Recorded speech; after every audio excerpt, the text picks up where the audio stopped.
You're on the green at the 16th hole.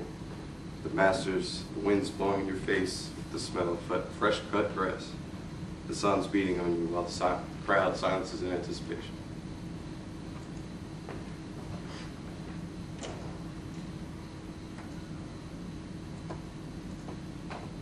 Alright, so I guarantee many of you have been to the driving range before. And you get up there and you use your driver and you're just smacking the ball as far as you can, into the woods. Everybody's like, I can hit it over 300 yards and stuff like that. But you can't really play golf because there's a lot more to it than just hit the ball as far as you can. Actually, like par for a golf course is probably around 72. And you use your driver probably around 14 times during a match. So that's leaves you around 58 shots left that you have to practice on. And it's not all the driver, you have to use different clubs. So that's why we're going to learn about the basics today of golf. And we're going to learn about the rules and etiquette. We're going to learn about some equipment and some different terminology that golfers use. The best part of golf to me is probably that, it's just the club, it's the ball, and you, and acres and acres of grass. So that means the only person you can blame is pretty much yourself. And you have to be honest. It's an honest sport.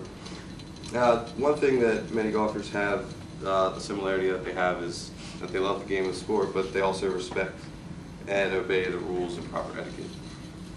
So according to about.com/golf, here's a couple of rules that they put on there. Golfer is only allowed 14 clubs in their bag during a match. There are many one-stroke penalties, including touching your ball or losing it in a water hazard or out of bounds. The winner of the previous hole usually has the honor of teeing up first on the following hole. And also you can be rewarded a free ball if you lose your ball in a movable construction. That's just a couple rules to get you some random rules. Alright, so now that you know some rules and etiquette of golf, we're going to put them to good use. Just like the rule of 14 clubs in your bag, you should probably know what those 14 clubs are. So you have your driver, which is right here. It's a tailor-made driver that's used on the tee box. They're usually par 5s and some par 4s. You have your woods, which mine are kind of old, but usually used on par 5s, some par 4s, and they're used for like over 200 yards or so to get it on your second shot. Then you have your irons. You have irons anywhere from 2 to 10. And the lower the iron, the further it goes, and the higher the iron, the higher the ball goes, and the less distance you get.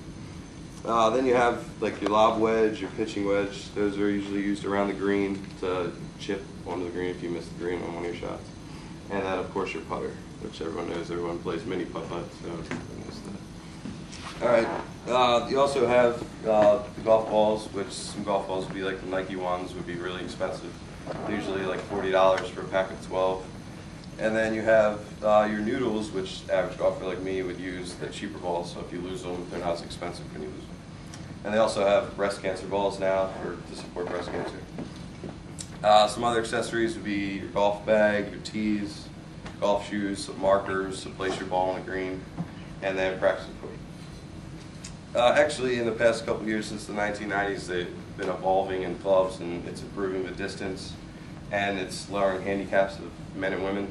According to Golf Digest, the average handicap of golfers has decreased in the past 15 years, 2 strokes better than the 1990s. And usually the evolutionized golf clubs are usually to help the average golfer and not the tour players because they know what they're doing. They don't really need that much help. Alright, so you're starting to become a golfer and you're learning more about the sport, but before you go out and play, you should probably learn some terminology that'll help you speak the golfer language. Some scoring vocabulary would range from albatross all the way up to double par. Albatross is 3 under par, eagle is 2 under par, birdie is 1 under par, and par is usually the average score they put on a hole for you to score. And then bogey would be plus 1 stroke, double bogey, triple bogey, and then double par is you double the par. Alright, some words for around the course would be in fairway, which is the shortest cut grass on the hole besides the green. And then you have the rough, which is higher grass, which you don't want to land in, including the bunkers, which is filled with sand, and the tee box and out of bounds markers. According to a book called ABCs of golf. Two other vocab words that I've never heard of include the X factor, which is the difference in amount of rotation between the shoulders and the hips, and then the pitching niplik, which is another term for an 8-iron. So now you know the rules, you know the etiquette, and you know some vocab words, and I know many of you want to get out and play right now. But according to, it's also involved, there's also luck involved, of course. And according to a newspaper called IGN, it's a golf newspaper, a Seattle boy at the age of 8 hit his first hole-in-one in Seattle, and his dad had been playing for 37 years and never hit a hole-in-one, but his son did at the age of 8. So there's definitely luck involved. So it's, you know. All right, so that's all that's left to do is to get up, grab your clubs, set a tee time, and par out.